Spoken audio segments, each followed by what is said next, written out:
Hey guys, today I want to come on and do a review on this awesome cold press juicer I just got, and I'm so excited. As you see, there are very little pieces that you need, which is really nice because a lot of times juicers come with too many different attachments and it just ends up being something that you don't want to do. I juice all the time, so this has been so exciting to have. I love that it's going to be an easy operation. It's incredibly simple to set up, and I want to show you guys how to do that right now. Okay, so this is everything that you're gonna get. Right on the bottom, as you notice, there's gonna be some nice silicone rubber feet, which I love, so when it's on the counter, it's not gonna move around. You're gonna have an easy button right here, reverse and on, so that's gonna be nice and simple. And then right on the side, it's gonna tell you how to install it.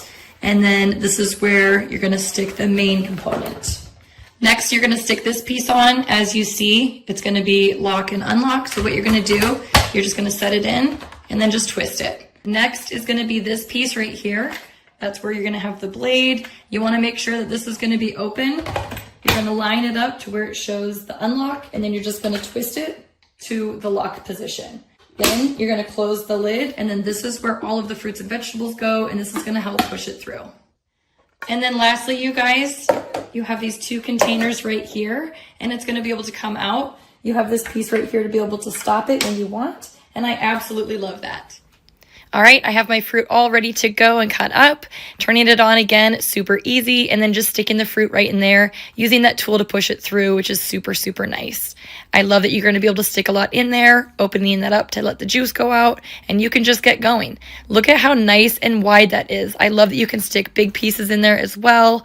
And then on the other side, as you see, it's gonna put all of the core and the stuff that you don't want. Look at how nice and clear that juice is. Now I wanna do my oranges. Again, you can stick so many different things in here, turmeric, ginger, even the hard stuff. I love that it's going to take out all of that juice and separate it with the grind. Look at how much juice came out of there. I'm so excited. I love being able to juice every single week. It's so healthy for you. Again, you can make soups. You can do so many different things with this, and this has just been really nice and easy to have. All right, guys, as you saw, that was super easy to do. I'm so excited. I have my nice turmeric ginger shots, and this is gonna be perfect for so many different things. I love making soups, I love juicing, and I'm excited to show you guys this video. I hope you learned something today. Go get your own and be just as happy. Thanks for watching.